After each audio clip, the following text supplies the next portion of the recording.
해가 서쪽 지평선 너머로 서서히 기울고 있었다. 붉고 노란빛이 뒤섞인 노을이 하늘을 아름답게 수놓았지만 그 따스한 기운은 김은주의 마음속에 자리한 차가운 쓸쓸함과 불확실성을 완전히 지워낼 수는 없었다. 그녀는 낡은 트럭의 운전석에 앉아 고요히 자신의 새로운 삶의 터전인 버려진 우체국을 응시했다. 40대 초반의 그녀는 단정하게 묶은 머리카락과 깊이 있는 눈매를 지녔다. 그녀의 표정은 피로와 결단력, 그리고 희미한 희망이 복합적으로 얽혀 있었다. 수년간 이어온 고된 삶이 그녀의 어깨에 무거운 짐을 지웠지만 그녀의 눈빛 속에는 여전히 꺼지지 않는 강인한 불꽃이 타오르고 있었다. 은주는 한때 대한민국 국가정보원에서 베테랑 비밀 요원으로 명성을 날리던 인물이었다. 그녀는 복잡한 암호를 해독하고 은밀한 정보를 수집하며 어떤 위험한 상황에서도 냉철함을 잃지 않는 강인한 정신력을 지녔다. 그녀는 수많은 비밀 작전을 수행하며 명성을 쌓았지만 2년 전 남편의 의문의 죽음 이후 모든 것을 포기해야만 했다.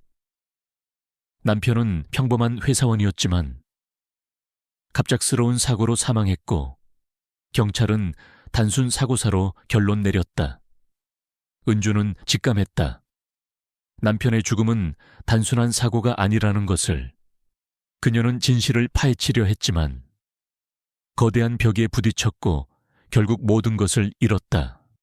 직업, 명성, 그리고 삶의 의미까지도. 이제 그녀에게 남은 것은 오직 평화로운 삶을 되찾는 것뿐이었다. 그녀는 도시의 번잡한 삶을 뒤로하고 시골 외곽에 위치한 이 낡고 오래된 버려진 우체국을 구입했다. 우체국은 수십 년 동안 방치되어 있었던 듯 낡고 허물어져 있었고 온갖 잡초와 넝쿨로 뒤덮여 있었다. 사람들은 그녀를 이해하지 못했다. 폐허와 다름없는 이 건물에서 무엇을 얻으려 하는지 물었다. 하지만 은주의 눈에는 이곳이 잠재력으로 가득한 빈 캔버스처럼 보였다. 새로운 삶을 시작할 수 있는 기회, 그리고 어쩌면 남편의 죽음에 대한 진실을 찾을 수 있는 단서가 있을지도 모른다는 막연한 기대감도 있었다. 그녀는 이곳에서 작은 카페 겸 서점을 운영할 계획이었다. 트럭에서 내린 은주는 깊게 숨을 들이쉬었다. 낡은 우체국 건물과 허물어져 가는 창고들이 눈에 들어왔다. 오랜 세월의 흔적이 고스란히 느껴지는 풍경이었다. 부서진 창문, 녹슨 우체통, 그리고 잡초가 무성하게 자란 마당은 이곳이 얼마나 오랫동안 버려져 있었는지를 보여주었다. 하지만 은주는 개의치 않았다. 그녀는 오랫동안 버려진 것들 속에서 아름다움을 찾아내는 법을 배웠다. 그리고 그녀는 알고 있었다. 이 황량한 공간 속 어딘가에 그녀가 찾던 평화가 숨겨져 있을 것이라고. 그날 밤 은주는 낡은 우체국 내 작은 사무실에서 잠들었다. 먼지와 거미줄로 뒤덮인 방이었지만 은주는 임시방편으로 청소하고 침낭을 깔았다. 잠자리에 들기 전 그녀는 남편의 사진을 한참 동안 바라보았다. 여보, 나 잘하고 있는 걸까? 여기서 정말 평화를 찾을 수 있을까? 그녀의 목소리는 어둠 속에서 희미하게 울렸다. 그녀는 남편의 죽음이 여전히 미스터리로 남아있다는 사실에 괴로웠다. 그녀는 그 진실을 밝혀내야만 했다. 그것이 그녀가 이곳으로 온 진짜 이유 중 하나였다. 다음 날부터 은주는 우체국을 개조하기 시작했다. 그녀는 낮에는 무성한 잡초를 뽑고 낡은 지붕을 고치고 내부의 벽지를 뜯어냈다. 그녀의 손은 굳은 살이 박였고 몸은 매일 저녁마다 쑤셨지만 그녀는 포기하지 않았다. 그녀는 목표를 세우고 그 목표를 향해 묵묵히 나아가는 사람이었다. 베테랑 비밀 요원이었던 그녀의 면모는 이런 육체 노동에서도 드러났다. 그녀는 효율적인 동선을 계획하고 필요한 도구를 미리 준비하며 최대한의 결과물을 얻기 위해 체계적으로 움직였다. 우체국은 조금씩 생기를 되찾아갔다. 어느 날 오후, 은주는 우체국 내부의 낡은 접수대 뒤편을 청소하고 있었다. 수십 년 동안 방치되어 있었던 듯 먼지와 곰팡이, 냄새가 진동했다. 그녀는 낡은 선반과 부서진 서랍들을 치우던 중 한쪽 벽면에서 묘한 이질감을 느꼈다. 벽은 다른 곳과는 달리 매끄럽고 단단했다. 그녀는 손으로 벽을 두드려 보았다. 둔탁한 소리가 났다. 벽 뒤에 공간이 있는 듯했다. 은주의 정보 분석 본능이 발동했다. 그녀는 삽을 가져와 벽 주변의 흙을 파내기 시작했다. 벽은 겉보기에는 평범했지만 그녀의 직감은 이곳에 무언가 숨겨져 있다는 것을 알려주었다. 그녀는 벽의 가장자리를 따라 파고들었고 이내 낡은 목재 패널의 틈새를 발견했다. 목재 패널은 벽과 완벽하게 일치하도록 위장되어 있었다. 은주는 쇠지뢰를 이용하여 패널을 들어 올리려 했다. 삐걱거리는 소리와 함께 패널이 조금씩 움직였다. 그리고 마침내 낡은 목재 패널이 한쪽으로 기울어지며 어둠 속으로 이어지는 작은 통로가 모습을 드러냈다. 차갑고 건조한 공기가 안에서 뿜어져 나왔다. 곰팡이 냄새와 함께 묘한 종이 냄새가 섞여 있었다. 은주는 손전등을 들고 조심스럽게 통로 안으로 들어섰다. 통로는 좁고 어두웠으며 벽면은 낡은 콘크리트로 되어 있었다. 통로를 따라 몇 미터쯤 걷자 넓은 공간이 나타났다. 손전등 불빛에 드러난 것은 놀랍게도 정교하게 만들어진 철제 선반들이었다. 선반 위에는 먼지로 뒤덮인 수많은 우편물 자루와 종이 상자들이 쌓여 있었다. 우편물 자루들은 낡고 빛발에 있었지만 그 견고함은 여전히 느껴졌다. 은주는 선반 앞에 섰다. 그녀의 비밀 요원으로서의 직감이 다시 한번 발동했다. 이런 식으로 우편물이 보관될 리가 없었다. 그리고 평범한 우편물이 이처럼 비밀스러운 공간에 숨겨져 있을 리도 없었다. 이 우편물들은 무언가 매우 중요한 것, 혹은 매우 위험한 것을 숨기기 위해 버려진 것이었다. 그녀는 우편물 자루 중 하나를 조심스럽게 열었다. 안에는 수많은 편지 봉투가 가득했다. 봉투는 모두 정부 기관의 로고가 찍혀 있었고 기밀이라는 스탬프가 선명하게 찍혀 있었다. 은주의 심장이 격렬하게 뛰기 시작했다. 그녀는 편지 봉투 중 하나를 꺼내 들었다. 봉투 안에는 낡은 편지 한 통이 들어 있었다. 편지는 모두 한국어로 작성되어 있었고 내용은 은주의 예상을 뛰어넘는 것이었다. 그것은 단순히 오래된 편지가 아니었다. 그것은 정부 고위 관료들 간의 비밀 통신 내용, 알 수 없는 작전에 대한 암시, 그리고 특정 인물들에 대한 감시 보고서들이었다. 특히 그녀의 눈길을 끈 것은 특정 날짜 옆에 프로젝트 미스틱이라는 코드명이 적힌 부분이었다. 프로젝트 미스틱은 정부 내부의 비밀 조직이 과거에 수행했던 극비 임무였다. 이 프로젝트는 역사 속에서는 거의 언급되지 않았지만 편지에는 이 프로젝트가 대한민국의 정치적 상황에 결정적인 영향을 미쳤다는 내용이 담겨 있었다. 은주는 자신이 발견한 것의 중요성을 직감했다. 이 비밀 공간은 정부의 비밀 우편물 저장소였고 이 편지들은 대한민국 역사를 뒤흔들 수 있는 충격적인 진실을 담고 있었다. 그녀의 직감은 확신으로 바뀌었다. 그녀는 더 이상 평범한 우체국 주인이 아니었다. 그녀는 다시 베테랑 비밀 요원으로 돌아왔다. 그녀의 눈빛은 결연해졌고 손은 떨리지 않았다. 그녀는 이 편지에서 발견한 모든 진실을 밝혀낼 때까지 멈추지 않을 것이라고 다짐했다. 그녀는 모든 증거를 USB 드라이브에 백업하고 안전한 곳에 보관했다.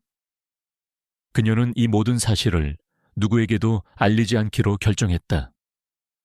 이 진실은 그에게 너무나 큰 위험을 가져올 수 있었다. 하지만 그녀는 알고 있었다. 이 진실을 밝혀내지 못하면 그녀의 평화로운 삶은 물론 대한민국의 미래까지 위협받을 수 있다는 것을. 그의 마음속에는 복잡한 생각들이 맴돌고 있었다. 그날 밤 은주는 잠을 설쳤다. 그녀는 거실에 앉아 벽에 걸린 낡은 가족 사진을 바라보았다.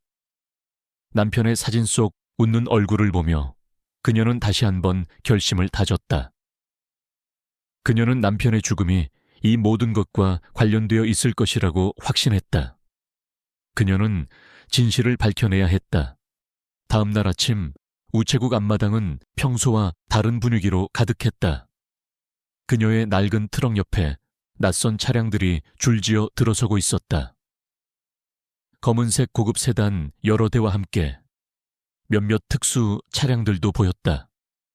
차량들은 마치 거대한 뱀처럼 길게 늘어서 있었고 그들의 움직임은 절도 있었다.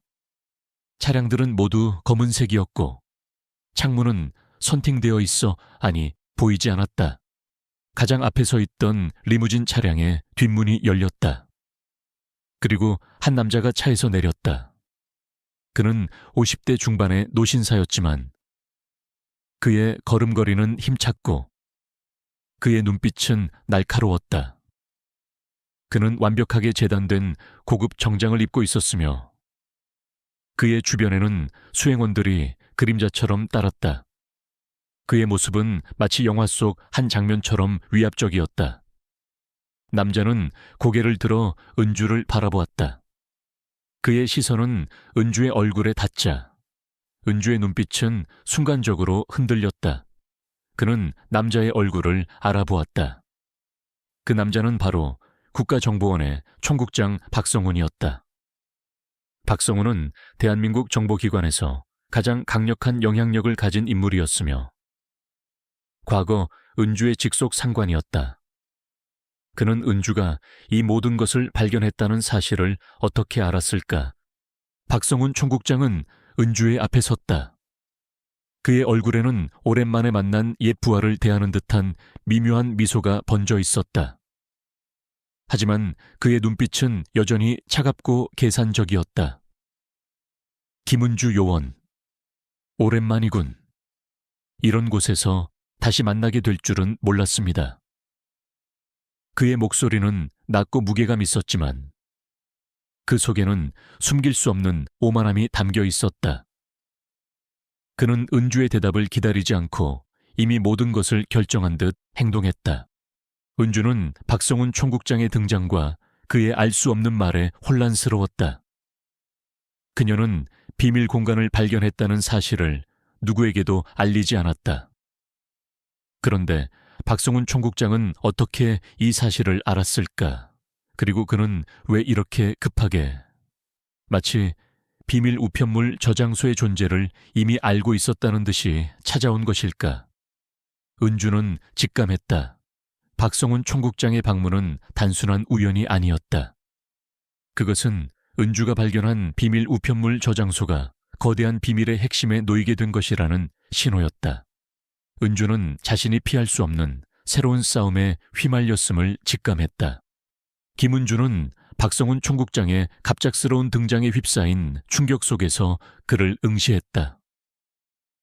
그녀의 우체국을 덮쳤던 불안감은 잠시 잊혔지만 그녀의 마음속에는 오랜 시간 묻어두었던 과거의 그림자가 다시 드리워지는 것을 느꼈다. 박성훈 총국장은 단순한 정부 고위 관료가 아니었다. 그는 과거 대한민국 국가정보원에서 은주의 직속 상관이었고 그들은 프로젝트 미스틱이라는 극비 임무를 함께 수행했던 동료였다. 그 임무는 너무나 비밀스러웠고 그 후유증은 은주의 삶에 깊은 그림자를 드리웠다.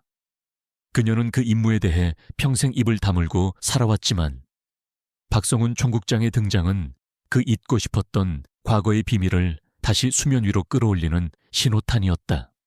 우체국 앞마당은 고요해졌지만 은주의 마음속에는 폭풍이 휘몰아쳤다. 박성훈 총국장은 은주를 향해 천천히 다가왔다. 그의 수행원들은 주변을 경계하며 어떤 방해도 용납하지 않겠다는 듯 날카로운 눈빛을 번뜩였다. 김은주 요원, 당신의 우체국에 국가 기밀이 숨겨져 있다는 소식을 듣고 그냥 지나칠 수 없었습니다. 옛 동료로서 도울 의무가 있지 않겠습니까? 박성훈 총국장의 목소리는 부드러웠지만 그 속에는 계산적인 냉정함이 묻어 있었다. 은주는 박성훈 총국장의 시선을 피하지 않고 정면으로 마주했다. 도움이라 오랜만에 나타나서 이런 식으로 도와주시는군요. 무슨 속셈입니까? 총국장님, 제 우체국에 국가 기밀이 있다고 말씀하신 이유가 무엇입니까?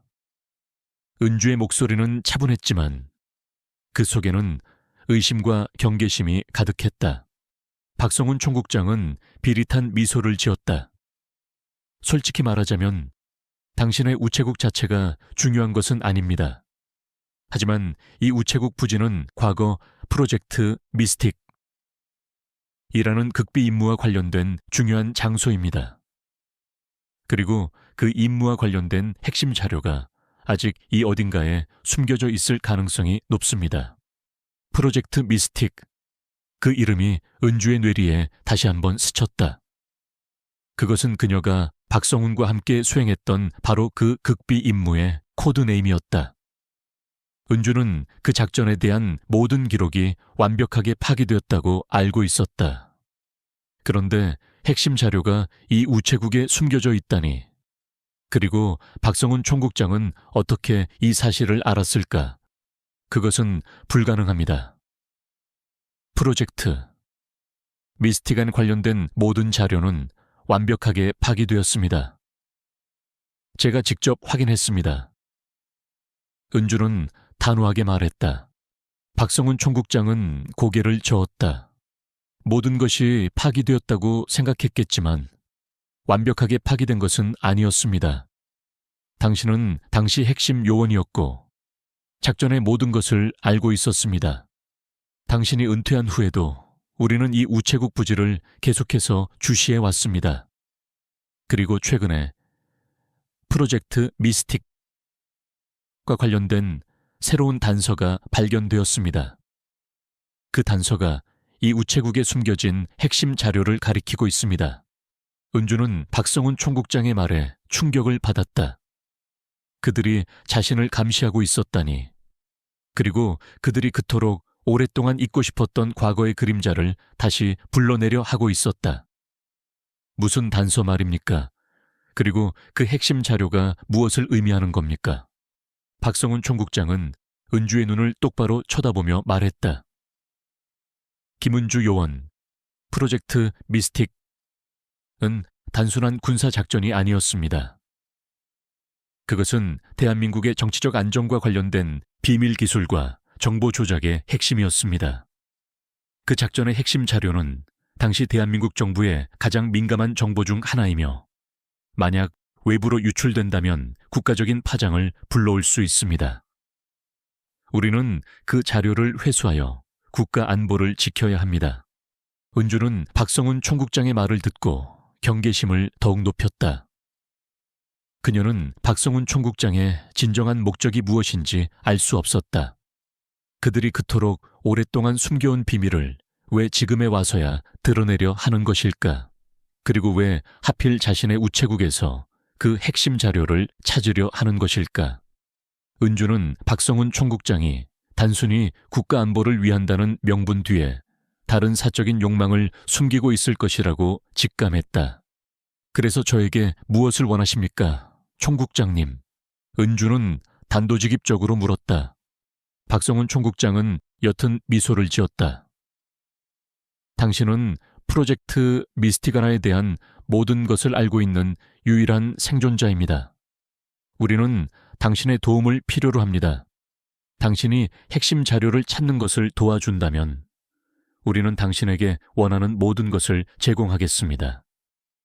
당신의 안전과 평생 동안의 풍요를 보장하겠습니다. 박성훈 총국장은 은주에게 달콤한 제안을 했다. 은주는 박성훈 총국장의 제안에 잠시 흔들렸지만 이내 단호하게 고개를 저었다. 나는 당신들의 게임에 다시는 참여하지 않을 겁니다. 나는 이미 국정원을 떠났고 평범한 우체국 주인으로 살고 있습니다. 내 평화로운 삶을 건드리지 마십시오. 그녀의 목소리는 차분했지만 그 속에는 강한 거부감이 담겨 있었다. 박성훈 총국장의 얼굴에서 미소가 사라졌다. 그의 눈빛은 차갑게 얼어붙었다. 김은주 요원, 당신은 지금 자신의 상황을 제대로 인지하지 못하고 있습니다. 당신의 우체국은 이미 국가 기밀시설로 지정될 예정입니다. 당신에게 선택의 여지는 없습니다. 우리와 협력하든지 아니면 모든 것을 잃든지. 그의 목소리에는 노골적인 협박이 담겨 있었다. 그의 수행원들도 한 발자국 앞으로 나서며 은주를 압박했다. 은주는 그들의 위협에 아랑곳하지 않았다. 협박하지 마십시오. 총국장님, 저는 당신들의 속셈을 모르는 바가 아닙니다. 당신들은 핵심 자료를 찾아 자신의 정치적 이익을 취하려 하겠죠. 나는 당신들의 탐욕에 내 평화로운 삶을 팔아넘기지 않을 겁니다. 박성훈 총국장은 분노에 찬 눈빛으로 은주를 노려보더니 수행원들에게 손짓했다. 저 여자를 잘 감시하고 이 우체국 건물 전체를 철저히 수색해라. 무슨 수를 써서라도 핵심 자료를 찾아내. 수행원들은 즉시 우체국 곳곳으로 흩어져 수색을 시작했다. 그들은 낡은 서랍을 뒤지고 벽을 두드리며 무언가를 찾고 있었다. 은주는 그들의 행동을 보며 이를 악물었다. 그녀는 자신이 가진 한 프로젝트 미스티칼에 대한 지식과 숨겨진 자료를 보호해야 했다. 그녀는 박성훈 총국장이 언급하는 핵심 자료가 무엇을 의미하는지 정확히 알 수 없었지만 그녀가 과거에 알고 있던 어떤 정보와 관련되어 있을 것이라고 직감했다. 박성훈 총국장은 은주에게 다가와 그녀의 어깨를 툭 치며 말했다. 김은주 요원, 당신은 여전히 강직하군. 하지만 시대는 변했습니다. 과거의 영광에 갇혀 살지 마십시오. 당신에게 한 번 더 기회를 주겠습니다. 내일까지 결정하십시오. 협력한다면 당신의 우체국은 안전할 것이고, 그렇지 않다면 당신은 모든 것을 잃게 될 겁니다.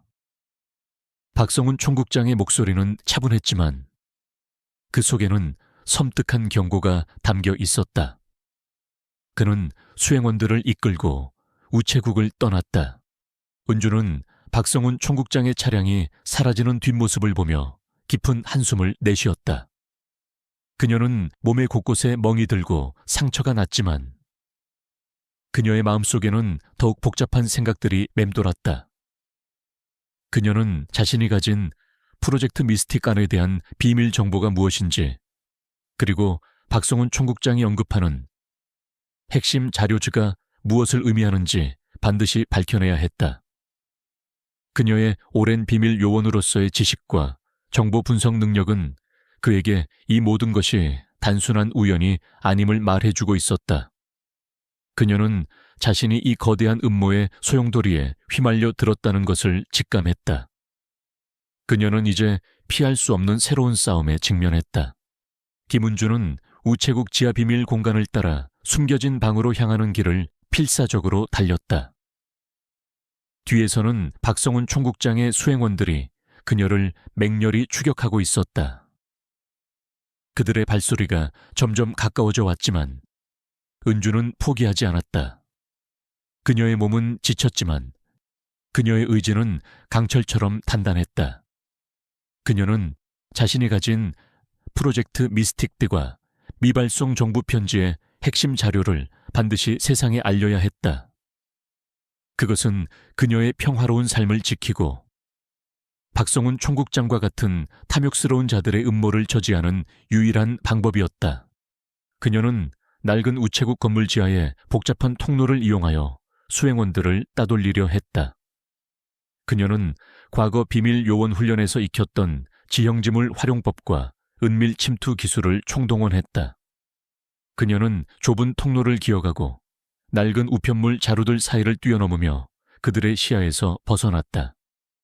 그녀의 움직임은 나이든 우체국 주인이라고는 믿을 수 없을 정도로 민첩했다.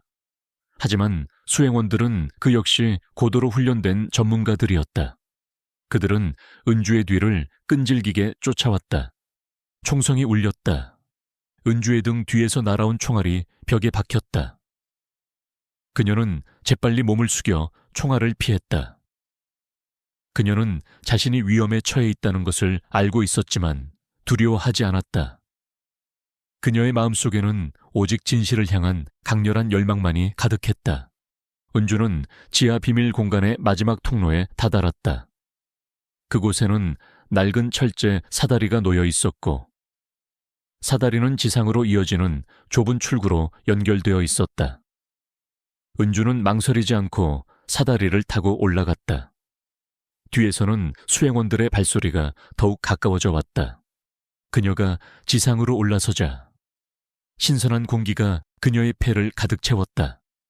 그녀는 낡은 우체국 뒤편에 무성한 덤불 속에 몸을 숨겼다. 그녀는 덤불 사이로 우체국 앞마당을 살폈다. 박성훈 총국장의 차량은 여전히 그곳에 서 있었고 그의 수행원들이 우체국 곳곳을 샅샅이 뒤지고 있었다. 그들은 은주가 지하 비밀 공간에서 탈출했다는 사실을 알지 못하는 듯했다. 은주는 자신의 스마트폰을 꺼냈다. 그녀는 프로젝트 미스티간과 미발송 정부 편지의 모든 자료를 백업해 둔 것이었다. 그녀는 이 모든 사실을 외부에 알리고 싶었지만 누구에게 연락해야 할지 알 수 없었다. 박성훈 총국장의 영향력은 너무나 거대했고 그의 손은 대한민국 정부의 깊숙한 곳까지 뻗어 있었다. 그녀는 자신의 이야기를 믿어줄 만한 사람, 그리고 박성훈 총국장의 권력에 맞설 수 있는 용기 있는 인물이 필요했다. 그녀는 문득 김민석 형사를 떠올렸다. 김민석은 그녀의 오랜 친구이자 과거 경찰청 강력계에서 함께 복무했던 동료였다. 김민석은 정의감이 투철하고 수사 능력이 해박하며 무엇보다 믿을 수 있는 사람이었다. 은주는 김민석에게 연락하기로 결심했다. 그녀는 자신의 스마트폰으로 김민석의 번호를 눌렀다. 여보세요, 은주야. 갑자기 무슨 일이야? 어디 다친 건 아니지? 김민석의 목소리에는 걱정이 섞여 있었다. 그는 은주가 자신에게 연락할 것이라고는 상상도 하지 못했던 듯했다. 은주는 숨을 고르며 차분하게 말했다. 민석아, 지금 당장 내 우체국으로 와야 해. 그리고 기자들과 함께 와줘. 아주 중요한 이야기가 있어. 은주의 목소리는 낮았지만 그 속에는 숨길 수 없는 긴급함이 담겨 있었다. 김민석은 은주의 목소리에서 심상치 않은 기운을 감지했다. 그는 은주가 평범한 우체국 주인이 아니라는 것을 어렴풋이 알고 있었다. 알았어, 은주야. 지금 바로 출발할게. 무슨 일이 있었는지 자세히 말해줘. 은주는 간략하게 자신이 비밀 공간을 발견하고 그 안에 프로젝트 미스티겐과 미발송 정부 편지의 자료가 담겨 있다는 사실, 그리고 박성훈 총국장이 나타나 자신을 협박했다는 사실을 설명했다. 김민석은 은주의 이야기에 충격을 금치 못했다. 프로젝트 미스틱은 그가 과거 경찰 아카데미에서 스쳐 지나가듯 보았던 극비 문서의 코드네임이었다. 그의 동료 중 한 명은 이 작전과 관련된 진실을 파헤치려다 의문의 사고로 사망했다. 은주야, 그 모든 것이 사실이야. 내 남편의 죽음도 프로젝트 미스틱과 관련이 있었던 거야. 김민석의 목소리는 떨렸다. 분노와 슬픔이 뒤섞인 목소리였다. 그렇다. 민석아, 모든 진실은 이 자료 안에 담겨 있어.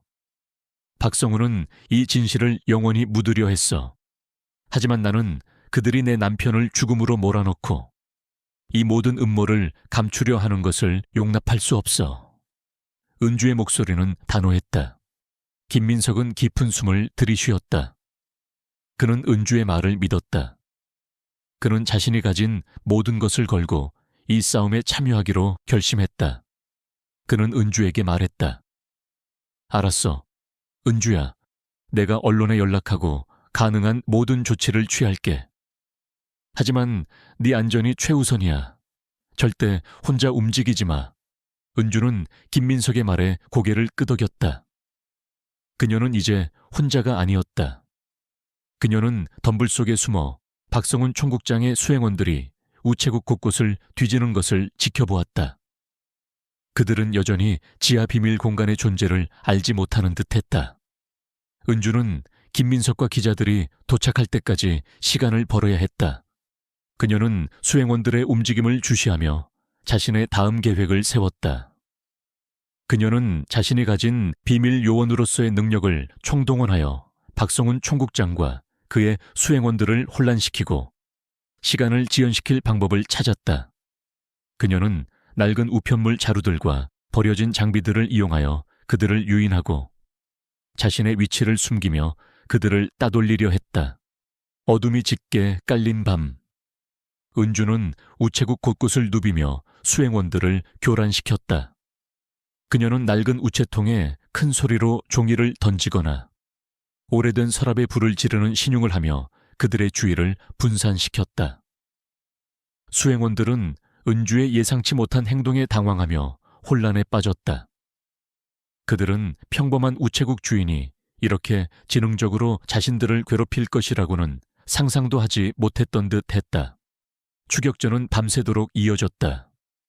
은주는 지치고 몸에 상처가 났지만 그녀는 포기하지 않았다. 그녀의 마음속에는 오직 정의를 향한 불꽃만이 타오르고 있었다. 그녀는 새벽이 오기만을 기다렸다. 그리고 동이 트기 시작할 무렵 멀리서 희미한 차량 소리가 들려왔다. 김민석 형사와 기자들이 도착한 것이었다. 차량 소리를 들은 박성훈 총국장의 수행원들은 초조해지기 시작했다. 그들은 우체국 곳곳을 뒤지다 말고 서로에게 무전을 보냈다. 경찰과 언론이 온다. 서둘러 철수하라. 은주는 덤불 속에서 몸을 드러냈다. 그녀는 우체국 입구에 들어서는 김민석 형사의 차량과 기자들의 차량을 보며 희미한 미소를 지었다. 그녀는 자신이 승리했다는 것을 직감했다. 박성훈 총국장은 이 모든 것이 대중에게 공개되는 것을 필사적으로 막으려 할 것이었다. 박성훈 총국장은 자신의 수행원들에게 다급하게 명령했다. 젠장 서둘러 모든 증거를 없애고 철수하라. 어떤 흔적도 남기지 마. 은주는 이 기회를 놓치지 않았다. 그녀는 덤불에서 뛰쳐나와 박성훈 총국장의 수행원들이 서둘러 증거를 불태우는 것을 막으려 했다. 그녀는 그들과 몸싸움을 벌이며 증거를 보호하려 했다. 그녀의 몸은 지쳤지만 그녀의 전투 본능은 여전히 살아있었다. 그녀는 박성훈 총국장의 수행원들을 향해 소리쳤다. 당신들의 모든 죄가 이제 세상에 밝혀질 것이다. 김민석 형사와 기자들이 우체국 안으로 들이닥쳤다. 기자들은 카메라 플래시를 터뜨리며 이 모든 상황을 촬영하기 시작했다. 김민석은 은주에게 달려와 그녀를 보호했다. 박성훈 총국장의 수행원들은 언론의 등장에 당황하며 서둘러 증거인멸을 포기하고 차량에 탑승하기 시작했다. 박성훈 총국장은 얼굴이 불그락푸르락해졌다. 그는 언론 앞에서 이런 식으로 노출되는 것을 원치 않았다. 그의 정치 생명이 위협받는 순간이었다. 그는 이를 악물고 수행원들에게 명령했다. 철수, 당장 철수한다. 차량들은 황급히 우체국을 떠났다. 은주는 그들이 사라지는 뒷모습을 보며 깊은 한숨을 내쉬었다. 그녀는 몸의 곳곳에 멍이 들고 상처가 났지만 그녀의 얼굴에는 승리감이 가득했다. 그녀는 이 모든 것이 시작에 불과하다는 것을 알고 있었다. 진짜 싸움은 이제부터 시작될 것이었다. 그녀는 자신과 같은 희생자들이 더 이상 나오지 않도록 이 모든 음모를 뿌리 뽑을 것이라고 다짐했다. 김은주는 우체국 지하 비밀 공간에서 간신히 탈출했지만 그녀의 마음속에는 분노와 절망이 뒤섞여 파도쳤다. 박성훈 총국장과 그의 비밀 조직이 프로젝트 미스틱이라는 이름으로 정부 편지들을 가로채고 정치적 음모를 꾸미려 했던 충격적인 사실은 그녀를 더욱 싸움에 몰아넣었다. 그녀는 박성훈 총국장이 핵심 데이터가 담긴 장치를 가지고 도주했다는 사실에 이를 악물었다.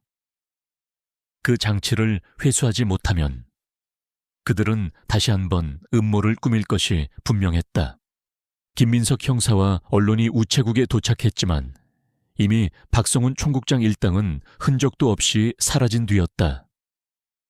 은주는 자신이 목격한 모든 것을 김민석 형사와 경찰팀장에게 상세하게 설명했다. 그녀는 프로젝트 미스틱의 실체와 미발송 정부 편지의 내용, 그리고 박성훈 총국장이 이 모든 음모와 깊이 연관되어 있다는 사실을 밝혔다. 처음에는 그녀의 이야기에 회의적인 반응을 보였던 경찰도 우체국 내부에서 발견된 증거들과 은주의 증언에 점차 충격을 받기 시작했다. 주요 언론사들은 즉시 이 사건을 대서특필했다. 단독국가 정보원 총국장의 비밀 작전과 정부 편지 조작 의혹이라는 헤드라인이 전국을 뒤흔들었다. 박성훈 총국장의 이름과 함께 그가 속한 비밀 조직의 존재가 수면 위로 떠올랐다.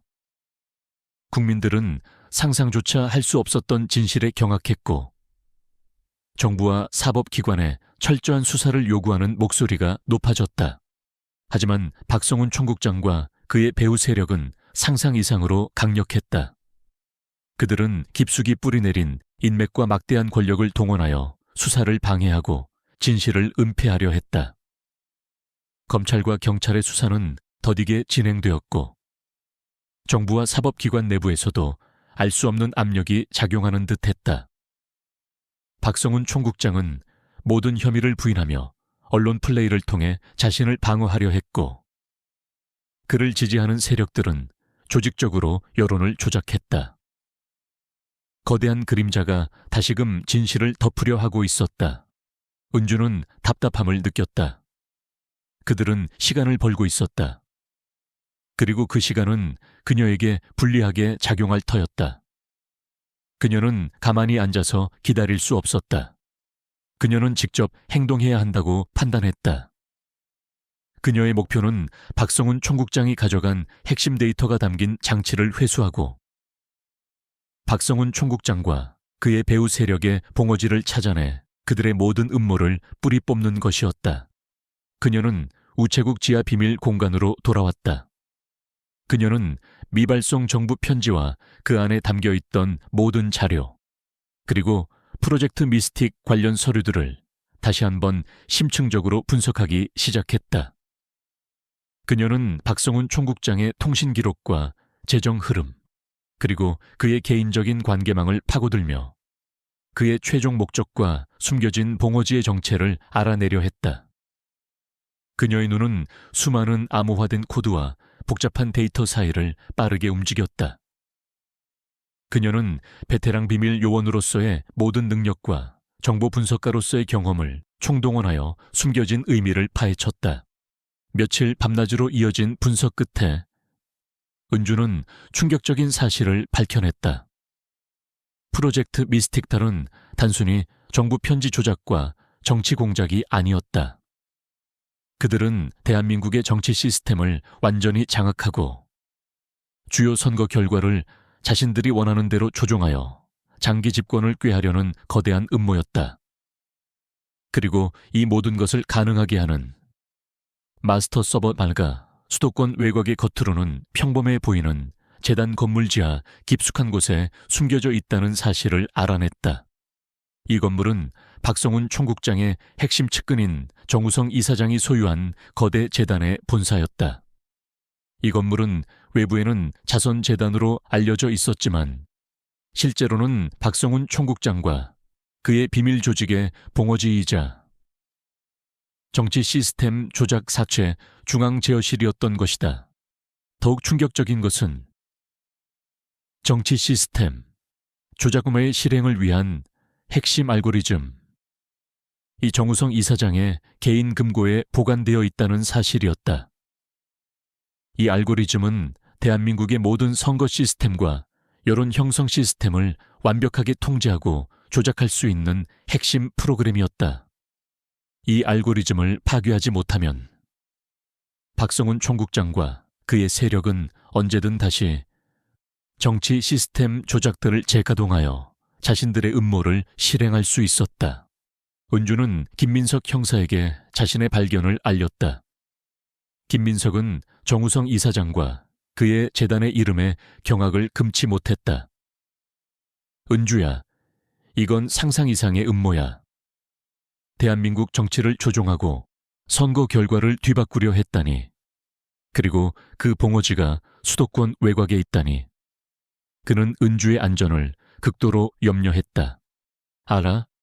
민서가. 하지만 이대로 둘 수는 없어. 그들이 정치 시스템 조작을 완성하기 전에 내가 직접 나서서 그것을 파괴해야 해. 그리고 내 남편의 죽음을 밝히고 대한민국의 미래를 저들의 손에 맡길 수는 없어. 은주의 눈빛은 강렬했다. 그녀는 이미 결심을 굳힌 상태였다. 김민석은 은주를 말릴 수 없다는 것을 알았다. 그는 한숨을 쉬며 말했다. 알았어. 내가 너를 도와줄게.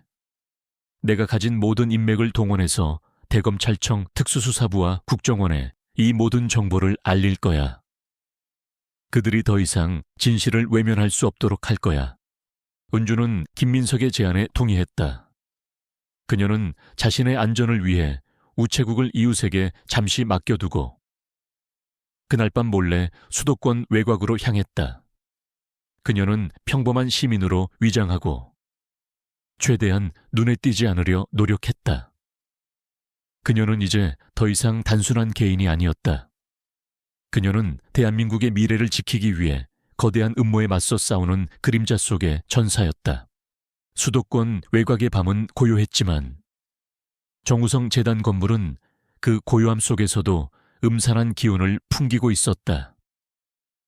빌딩 주변은 최첨단 보안 시스템과 사설 경비병들로 삼엄하게 지켜지고 있었다. 은주는 빌딩에서 꽤 떨어진 곳에 숨어 빌딩의 보안 시스템을 분석하기 시작했다. 그녀는 열 감지 카메라, 레이저 센서, 그리고 지하 통로까지 모든 것을 파악했다. 그녀는 어둠이 깊어진 밤 빌딩을 향해 움직였다. 그녀는 과거 비밀 요원 훈련에서 익혔던 침투 기술과 위장술을 총동원하여 빌딩 안으로 잠입했다. 그녀는 능숙하게 감시 카메라를 피해 건물 안으로 들어섰다. 그녀의 발걸음은 마치 그림자처럼 빠르고 은밀했다. 그녀는 숨어있는 모든 존재를 감지할 수 있는 예리한 감각을 가지고 있었다. 마침내 그녀는 정치 시스템 조작안의 핵심 서버가 위치한 지하 깊숙한 곳에 중앙 제어실에 도착했다. 제어실 문은 두꺼운 강철로 되어 있었고 복잡한 생체 인식 시스템과 수십 개의 자물쇠로 잠겨 있었다. 은주는 망설이지 않고 시스템을 해킹하기 시작했다. 그녀의 손은 키보드 위를 빠르게 움직였고 복잡한 코드들이 화면을 스쳐 지나갔다. 그녀는 과거 비밀 요원으로서의 경험과 정보 분석가로서의 지식을 총동원하여 시스템의 약점을 찾아냈다. 그때 갑자기 제어실 안에 비상등이 켜졌다. 침입자 발생, 자동 경보음이 울려 퍼졌다. 은주는 놀랐지만 즉시 정신을 차렸다. 그녀는 예상치 못한 상황에 직면했지만 그녀는 당황하지 않았다. 박성훈 총국장의 비밀 조직의 보안 시스템은 그녀가 예상했던 것보다 훨씬 더 정교했다. 경보음과 함께 제어실 문이 자동으로 닫히기 시작했다. 은주는 문이 완전히 닫히기 전에 재빨리 안으로 뛰어들었다. 그리고 잠시 후 무장한 경비병들이 제어실 입구에 도착했다. 그들은 닫힌 문 앞에서 망설였다. 그들은 내부 상황을 파악하기 위해 문을 열려고 했지만 보안 시스템은 잠겨 있었다. 은주는 자신이 함정에 빠졌다는 것을 깨달았다. 그녀는 외부와 고립된 채 제어실 안에 갇히게 된 것이었다. 하지만 그녀는 포기하지 않았다. 그녀에게는 시간이 없었다. 그녀는 정치 시스템 조작견의 핵심 서버를 파괴해야 했다. 그녀는 침착하게 제어실 내부를 탐색하기 시작했다. 제어실 안은 수많은 서버렉과 거대한 스크린들로 가득했다. 스크린에는 복잡한 데이터와 통계 그래프, 그리고 실시간으로 변화하는 대한민국의 여론 동향과 선거 예측 정보들이 번개처럼 스쳐 지나갔다. 은주는 직감적으로 이 모든 것이 정치 시스템 조작의 실체임을 깨달았다. 그들은 대한민국의 미래를 조종하려 했던 것이다. 은주는 중앙지역 컴퓨터에 앉아 정치 시스템 조작의 핵심 데이터에 접근하려 했다. 그때 제어실 문이 갑자기 활짝 열렸다. 그리고 한 무리의 사람들이 안으로 들이닥쳤다. 그들 중에는 정우성 이사장이 있었다. 정우성 이사장의 얼굴에는 비웃음이 가득했다. 결국 여기까지 왔군. 김은주. 하지만 너무 늦었어. 정치 시스템 조작자는 이미 완전히 활성화되었다. 당신은 아무것도 막을 수 없어. 그리고 당신의 남편처럼 비참한 최후를 맞게 될 거다. 그의 목소리에는 승리감이 가득했다. 은주는 정우성 이사장의 말을 무시하고 컴퓨터에 집중했다. 그녀는 정치 시스템 조작을 파괴하기 위한 마지막 코드를 입력하려 했다. 건방진 계집에 당장 그 손 떼지 못해 정우성 이사장은 소리치며 은주에게 달려들었다. 그의 부하들도 은주를 향해 총을 겨눴다. 은주는 정우성 이사장을 노려보며 말했다. 당신들의 추악한 음모는 이제 끝날 겁니다. 정우성 이사장님, 나는 당신들이 벌인 모든 죄를 세상에 밝혀낼 겁니다. 그리고 내 남편의 죽음에 대한 대가를 치르게 할 겁니다.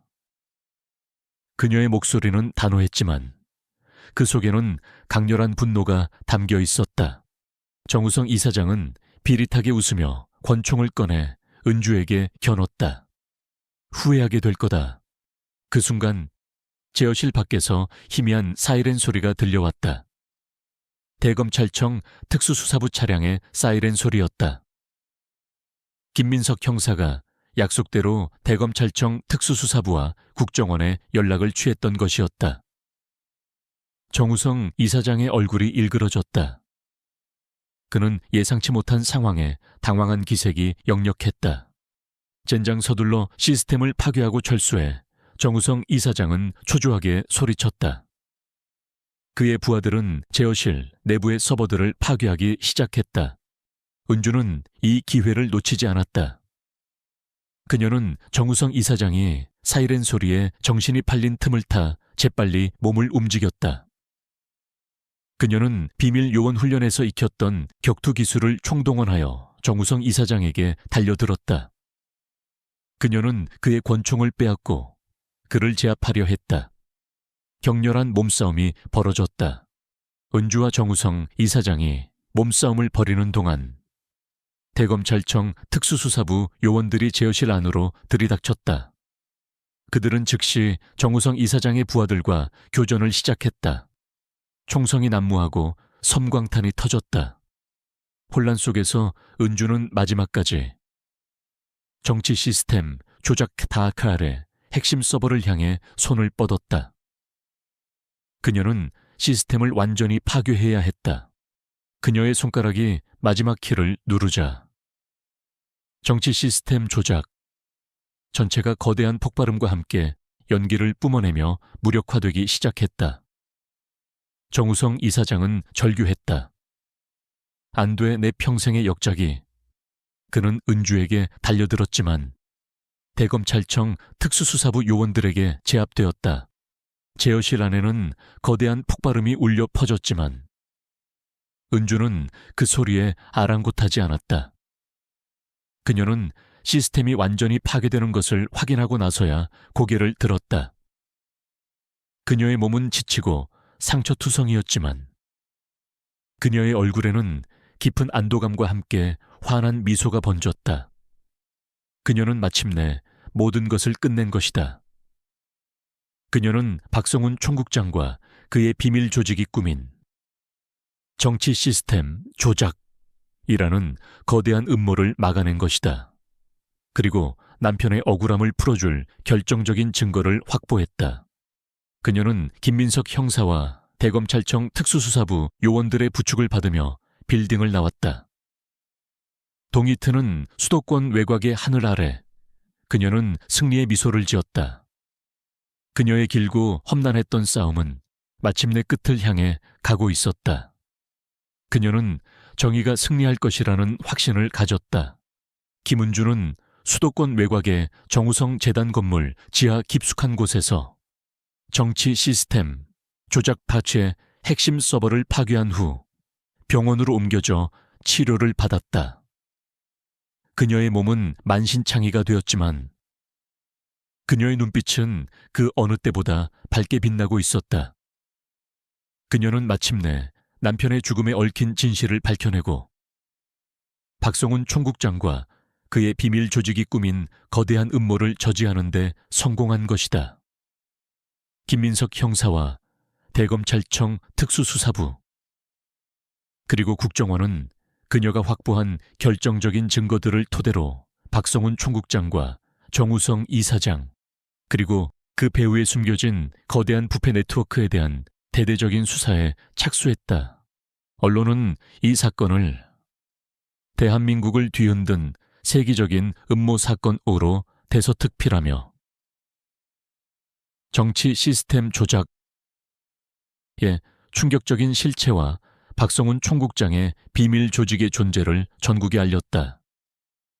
국민들은 자신들의 주권이 알게 모르게 침해당할 뻔했다는 사실에 경악했고 정부와 사법기관의 철저한 진상규명과 관련자 처벌을 강력히 요구했다.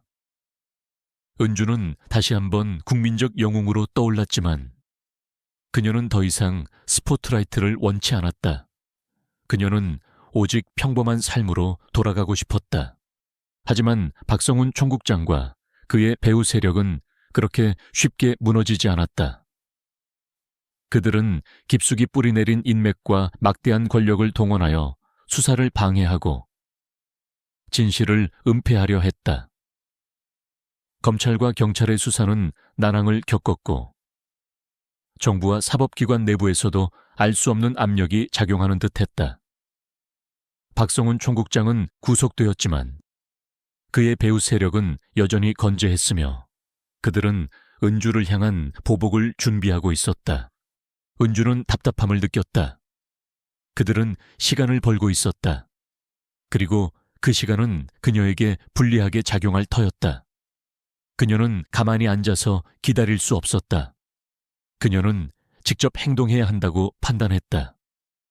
그녀의 목표는 박성훈 총국장이 가져간 핵심 데이터가 담긴 장치를 회수하고 그의 배후 세력의 진정한 봉어지를 찾아내 그들의 모든 음모를 뿌리 뽑는 것이었다. 그녀는 우체국 지하 비밀 공간으로 돌아왔다. 그녀는 미발송 정부 편지와 그 안에 담겨있던 모든 자료 그리고 존드 정치 시스템 조작 안에서 복구된 잔해들을 다시 한번 심층적으로 분석하기 시작했다. 그녀는 박성훈 총국장의 통신 기록과 재정 흐름 그리고 그의 개인적인 관계망을 파고들며 그의 최종 목적과 숨겨진 봉어지의 정체를 알아내려 했다. 그녀의 눈은 수많은 암호화된 코드와 복잡한 데이터 사이를 빠르게 움직였다. 그녀는 베테랑 비밀 요원으로서의 모든 능력과 정보 분석가로서의 경험을 총동원하여 숨겨진 의미를 파헤쳤다. 며칠 밤낮으로 이어진 분석 끝에 은주는 충격적인 사실을 밝혀냈다. 박성훈 총국장의 비밀 조직의 진정한 봉어지는 제주도의 외딴 섬에 위치한 겉으로는 평범해 보이는 리조트의 지하에 숨겨져 있었다. 이 시설은 박성훈 총국장이 소유한 거대 관광기업의 위장 시설이었으며 프로젝트 오르프스파렌 라는 이름으로 불리는 궁극적인 계획을 위한 중앙통제센터 역할을 하고 있었다. 프로젝트 오르프스에는 정치 시스템 조작판을 기반으로 대한민국의 모든 행정 시스템을 완전히 장악하여 박성훈 총국장이 대한민국의 절대적인 지배자가 되는 것을 목표로 하고 있었다. 더욱 충격적인 것은 프로젝트 오르프스큐츠의 실행을 위한 마스터 킵 하츠킬리가 박성훈 총국장의 개인 금고에 보관되어 있다는 사실이었다. 이 키는 하시의 정치 시스템 조작 하시잭을 통해 수집된 모든 데이터를 분석하고 대한민국의 모든 행정 시스템을 완벽하게 통제하고 조작할 수 있는 핵심 프로그램이었다. 이 키를 파괴하지 못하면 박성훈 총국장은 언제든 다시 정치 시스템 조작들 재가동하여 자신의 음모를 실행할 수 있었다. 은주는 김민석 형사에게 자신의 발견을 알렸다. 김민석은 박성훈 총국장의 최종 목적과 프로젝트 오르프스팜의 실체의 경악을 금치 못했다. 은주야, 이건 상상 이상의 음모야. 그가 대한민국의 절대적인 지배자가 되려 하는 거야. 그리고 그 봉어지가 제주도의 외딴 섬에 있다니. 그는 은주의 안전을 극도로 염려했다. 알아. 민서가. 하지만 이대로 둘 수는 없어. 박성훈 총국장이 프로젝트 오르프스화를 완성하기 전에 내가 직접 나서서 마스터 키를 파괴해야 해. 그리고 내 남편의 죽음을 밝히고 대한민국의 미래를 저들의 손에 맡길 수는 없어. 은주의 눈빛은 강렬했다. 그녀는 이미 결심을 굳힌 상태였다. 김민석은 은주를 말릴 수 없다는 것을 알았다. 그는 한숨을 쉬며 말했다. 알았어. 내가 너를 도와줄게. 내가 가진 모든 인맥을 동원해서 대검찰청 특수수사부와 국정원에 이 모든 정보를 알릴 거야. 그들이 더 이상 진실을 외면할 수 없도록 할 거야. 은주는 김민석의 제안에 동의했다. 그녀는 자신의 안전을 위해 우체국을 이웃에게 잠시 맡겨두고 그날 밤 몰래 제주도로 향하는 비행기에 몸을 실었다. 그녀는 평범한 관광객으로 위장하고 최대한 눈에 띄지 않으려 노력했다. 그녀는 이제 더 이상 단순한 개인이 아니었다. 그녀는 대한민국의 운명을 짊어진 그림자 속의 전사였다. 제주도의 외딴 섬에 위치한 박성훈 총국장의 리조트는 밤이 되자 더욱 음산한 기운을 풍기고 있었다. 리조트 주변은 최첨단 보안 시스템과 사설무장 경비병들로 삼엄하게 지켜지고 있었다. 은주는 리조트에서 꽤 떨어진 곳에 숨어 시설의 보안 시스템을 분석하기 시작했다. 그녀는 열 감지 카메라, 레이저 센서, 그리고 지하 통로까지 모든 것을 파악했다. 그녀는 어둠이 깊어진 밤, 리조트를 향해 움직였다.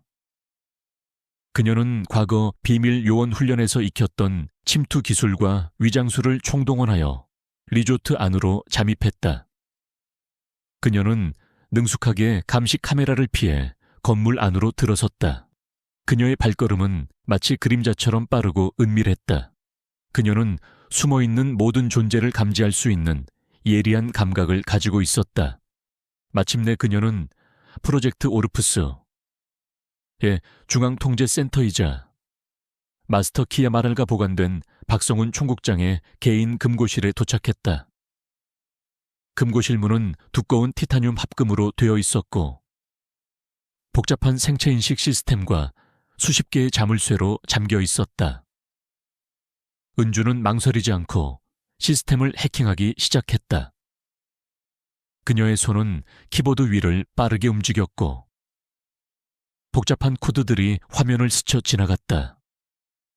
그녀는 과거 비밀 요원으로서의 경험과 정보 분석가로서의 지식을 총동원하여 시스템의 약점을 찾아냈다. 그때 갑자기 금고실 안에 비상등이 켜졌다. 침입자 발생, 침입자 발생, 자동 경보음이 울려 퍼졌다. 은주는 놀랐지만 즉시 정신을 차렸다. 그녀는 예상치 못한 상황에 직면했지만 그녀는 당황하지 않았다. 박성훈 총국장의 비밀 조직의 보안 시스템은 그녀가 예상했던 것보다 훨씬 더 정교했다. 경보음과 함께 금고실 문이 자동으로 닫히기 시작했다. 은주는 문이 완전히 닫히기 전에 재빨리 안으로 뛰어들었다. 그리고 잠시 후 무장한 경비병들이 금고실 입구에 도착했다. 그들은 닫힌 문 앞에서 망설였다. 그들은 내부 상황을 파악하기 위해 문을 열려고 했지만 보안 시스템은 잠겨 있었다. 은주는 자신이 함정에 빠졌다는 것을 깨달았다. 그녀는 외부와 고립된 채 금고실 안에 갇히게 된 것이었다. 하지만 그녀는 포기하지 않았다. 그녀에게는 시간이 없었다. 그녀는 마스터 키처를 파괴해야 했다. 그녀는 침착하게 금고실 내부를 탐색하기 시작했다. 금고실 안은 첨단 장비와 서버들로 가득했다. 그리고 중앙에는 거대한 홀로그램 투영 장치가 놓여 있었고 그 위에 박성훈 총국장의 모습이 거만하게 투영되고 있었다. 결국 여기까지 왔군. 김은주, 하지만 너무 늦었어. 프로젝트 오르프스카트는 이미 활성화되었고 마스터키는 완벽하게 보호되고 있다. 당신은 아무것도 막을 수 없어. 그리고 당신의 남편처럼 비참한 최후를 맞게 될 거다. 그의 목소리에는 승리감이 가득했다. 은주는 박성훈 총국장의 홀로그램을 노려보며 말했다. 당신들의 추악한 음모는 이제 끝날 겁니다. 총국장님, 나는 당신들이 벌인 모든 죄를 세상에 밝혀낼 겁니다. 그리고 내 남편의 죽음에 대한 대가를 치르게 할 겁니다. 그녀의 목소리는 단호했지만 그 속에는 강렬한 분노가 담겨 있었다. 그 순간 금고실 문이 갑자기 활짝 열렸다. 그리고 한 무리의 사람들이 안으로 들이닥쳤다. 그들 중에는 대검찰청 특수수사부 요원들과 국정원 요원들이 있었다. 김민석 형사가 약속대로 모든 정보를 대검찰청과 국정원에 알렸던 것이다. 뒤이어 박성훈 총국장과 그의 부하들이 나타났다. 박성훈 총국장의 얼굴은 분노로 일그러졌다. 그는 특수수사부와 국정원 요원들의 등장에 경악한 기색이 역력했다. 젠장 서둘러 마스터키를 파괴하고 철수해. 박성훈 총국장은 초조하게 소리쳤다. 그의 부하들은 마스터키가 담긴 장치를 파괴하려 했다. 은주는 이 기회를 놓치지 않았다. 그녀는 혼란을 틈타 박성훈 총국장에게 달려들었다.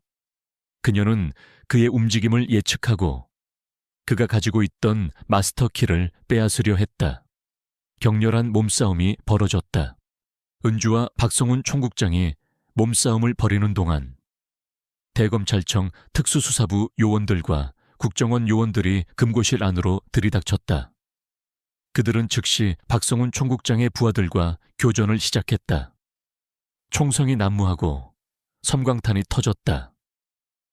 혼란 속에서 은주는 마지막까지 마스터 키츠가 담긴 장치를 향해 손을 뻗었다. 그녀는 그것을 파괴해야 했다. 그녀의 손가락이 마지막 키를 누르자 마스터 키. 전체가 거대한 폭발음과 함께 연기를 뿜어내며 무력화되기 시작했다. 박성훈 총국장은 절규했다. 안 돼, 내 평생의 역작이.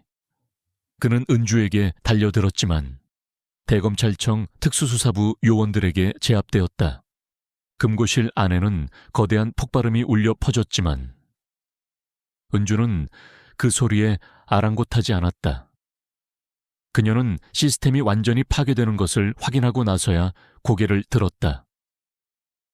그녀의 몸은 지치고 상처투성이었지만 그녀의 얼굴에는 깊은 안도감과 함께 환한 미소가 번졌다. 그녀는 마침내 모든 것을 끝낸 것이다.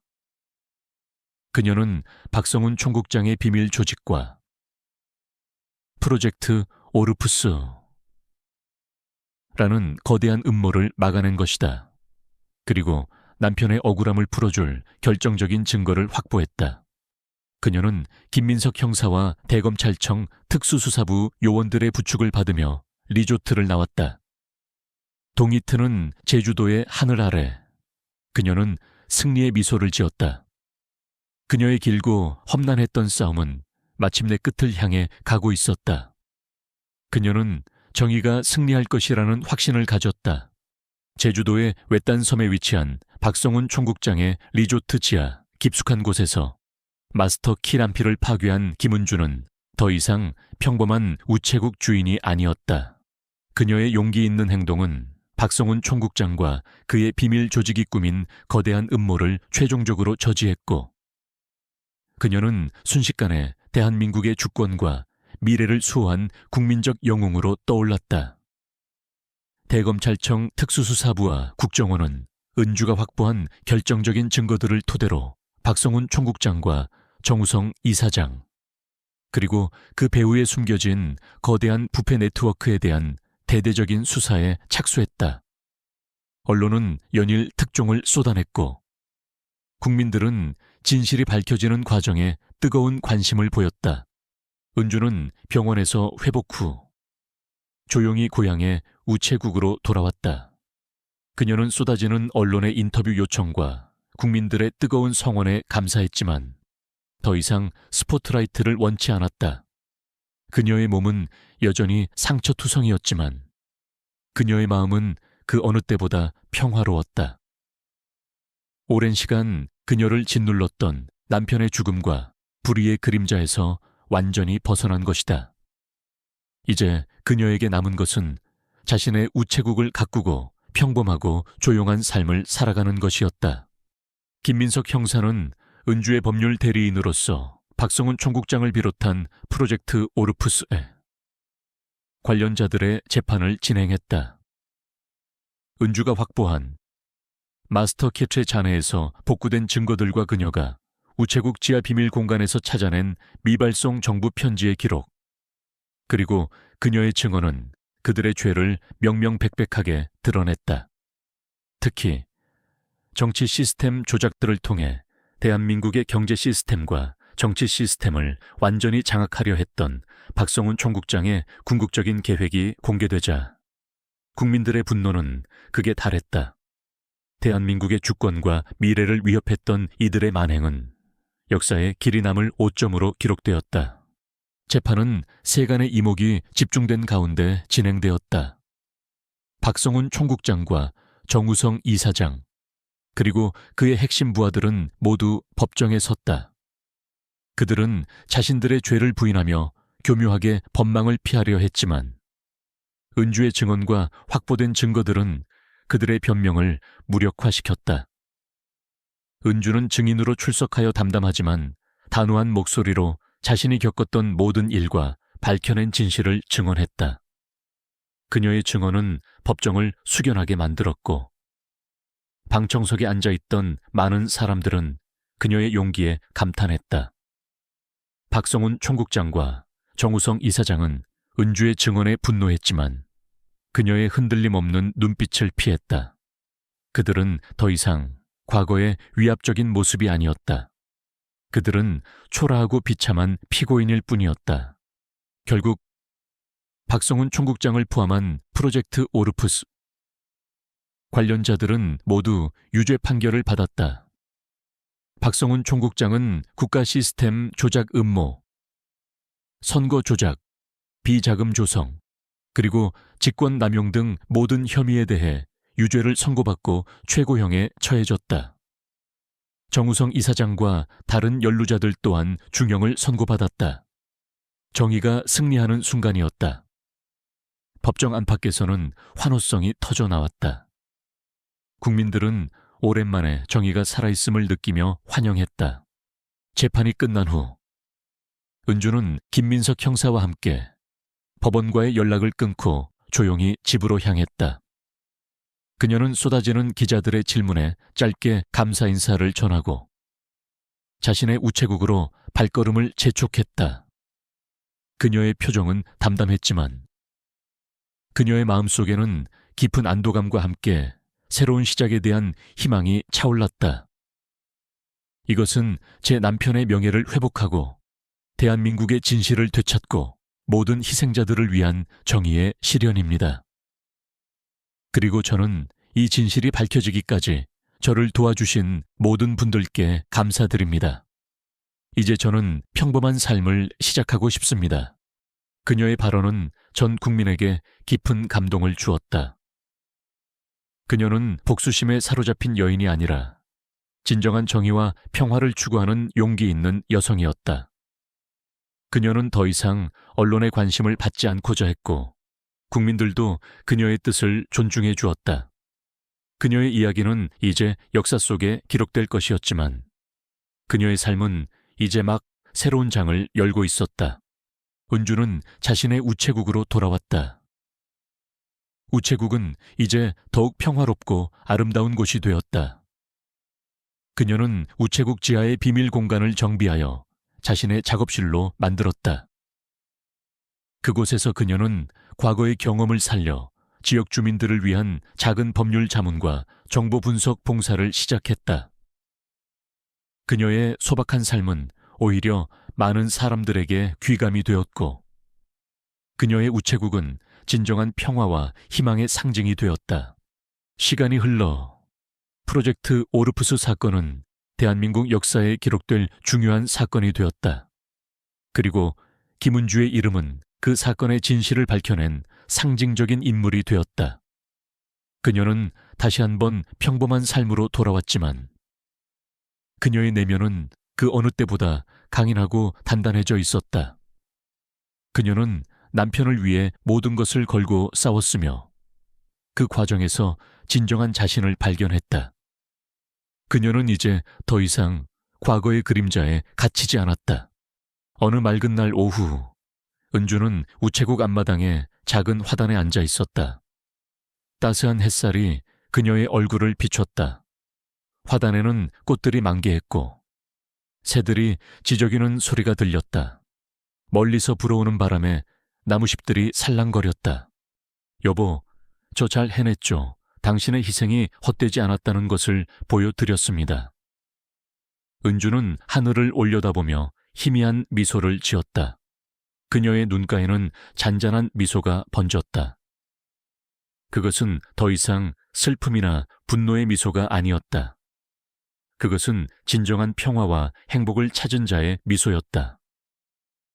그녀는 남편의 영혼이 그녀의 곁에서 영원히 함께할 것이라고 믿었다. 제주도의 외딴 섬에 위치한 박성훈 총국장의 리조트 지하 깊숙한 곳에서 마스터 키암을 파괴한 김은주는 더 이상 평범한 우체국 주인이 아니었다. 그녀의 용기 있는 행동은 박성훈 총국장과 그의 비밀 조직이 꾸민 거대한 음모를 최종적으로 저지했고 그녀는 순식간에 대한민국의 주권과 미래를 수호한 국민적 영웅으로 떠올랐다.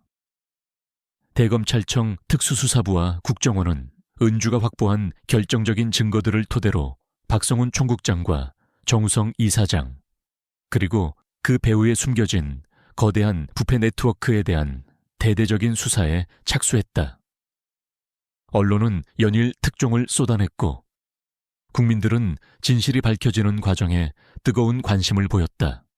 은주는 병원에서 회복 후 조용히 고향의 우체국으로 돌아왔다.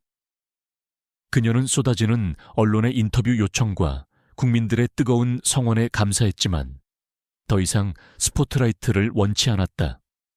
그녀의 몸은 여전히 상처투성이었지만 그녀의 마음은 그 어느 때보다 평화로웠다. 오랜 시간 그녀를 짓눌렀던 남편의 죽음과 불의의 그림자에서 완전히 벗어난 것이다. 이제 그녀에게 남은 것은 자신의 우체국을 가꾸고 평범하고 조용한 삶을 살아가는 것이었다.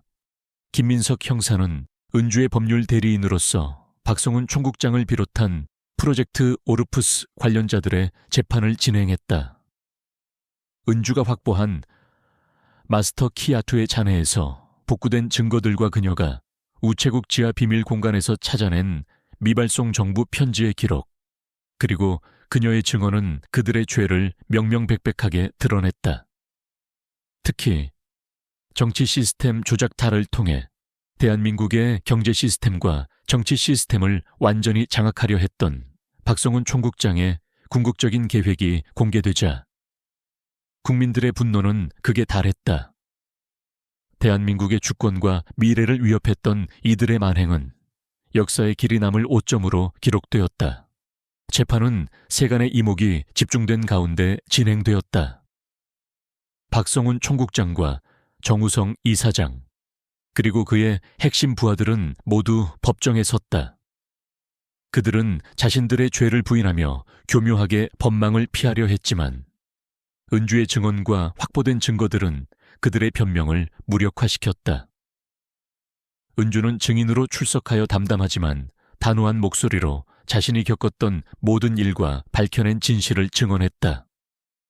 그녀의 증언은 법정을 숙연하게 만들었고 방청석에 앉아있던 많은 사람들은 그녀의 용기에 감탄했다. 박성훈 총국장과 정우성 이사장은 은주의 증언에 분노했지만 그녀의 흔들림 없는 눈빛을 피했다. 그들은 더 이상 과거의 위압적인 모습이 아니었다. 그들은 초라하고 비참한 피고인일 뿐이었다. 결국 박성훈 총국장을 포함한 프로젝트 오르푸스 관련자들은 모두 유죄 판결을 받았다. 박성훈 총국장은 국가 시스템 조작, 음모, 선거 조작, 비자금 조성, 그리고 직권 남용 등 모든 혐의에 대해 유죄를 선고받고 최고형에 처해졌다. 정우성 이사장과 다른 연루자들 또한 중형을 선고받았다. 정의가 승리하는 순간이었다. 법정 안팎에서는 환호성이 터져나왔다. 국민들은 오랜만에 정의가 살아있음을 느끼며 환영했다. 재판이 끝난 후 은주는 김민석 형사와 함께 법원과의 연락을 끊고 조용히 집으로 향했다. 그녀는 쏟아지는 기자들의 질문에 짧게 감사 인사를 전하고 자신의 우체국으로 발걸음을 재촉했다. 그녀의 표정은 담담했지만 그녀의 마음속에는 깊은 안도감과 함께 새로운 시작에 대한 희망이 차올랐다. 이것은 제 남편의 명예를 회복하고 대한민국의 진실을 되찾고 모든 희생자들을 위한 정의의 실현입니다. 그리고 저는 이 진실이 밝혀지기까지 저를 도와주신 모든 분들께 감사드립니다. 이제 저는 평범한 삶을 시작하고 싶습니다. 그녀의 발언은 전 국민에게 깊은 감동을 주었다. 그녀는 복수심에 사로잡힌 여인이 아니라 진정한 정의와 평화를 추구하는 용기 있는 여성이었다. 그녀는 더 이상 언론의 관심을 받지 않고자 했고 국민들도 그녀의 뜻을 존중해 주었다. 그녀의 이야기는 이제 역사 속에 기록될 것이었지만 그녀의 삶은 이제 막 새로운 장을 열고 있었다. 은주는 자신의 우체국으로 돌아왔다. 우체국은 이제 더욱 평화롭고 아름다운 곳이 되었다. 그녀는 우체국 지하의 비밀 공간을 정비하여 자신의 작업실로 만들었다. 그곳에서 그녀는 과거의 경험을 살려 지역 주민들을 위한 작은 법률 자문과 정보 분석 봉사를 시작했다. 그녀의 소박한 삶은 오히려 많은 사람들에게 귀감이 되었고 그녀의 우체국은 진정한 평화와 희망의 상징이 되었다. 시간이 흘러 프로젝트 오르푸스 사건은 대한민국 역사에 기록될 중요한 사건이 되었다. 그리고 김은주의 이름은 그 사건의 진실을 밝혀낸 상징적인 인물이 되었다. 그녀는 다시 한번 평범한 삶으로 돌아왔지만 그녀의 내면은 그 어느 때보다 강인하고 단단해져 있었다. 그녀는 남편을 위해 모든 것을 걸고 싸웠으며 그 과정에서 진정한 자신을 발견했다. 그녀는 이제 더 이상 과거의 그림자에 갇히지 않았다. 어느 맑은 날 오후, 은주는 우체국 앞마당의 작은 화단에 앉아 있었다. 따스한 햇살이 그녀의 얼굴을 비췄다. 화단에는 꽃들이 만개했고 새들이 지저귀는 소리가 들렸다. 멀리서 불어오는 바람에 나무잎들이 살랑거렸다. 여보, 저 잘 해냈죠. 당신의 희생이 헛되지 않았다는 것을 보여드렸습니다. 은주는 하늘을 올려다보며 희미한 미소를 지었다. 그녀의 눈가에는 잔잔한 미소가 번졌다. 그것은 더 이상 슬픔이나 분노의 미소가 아니었다. 그것은 진정한 평화와 행복을 찾은 자의 미소였다. 그녀는 남편의 영혼이 그녀의 곁에서 영원히 함께할 것이라고 믿었다.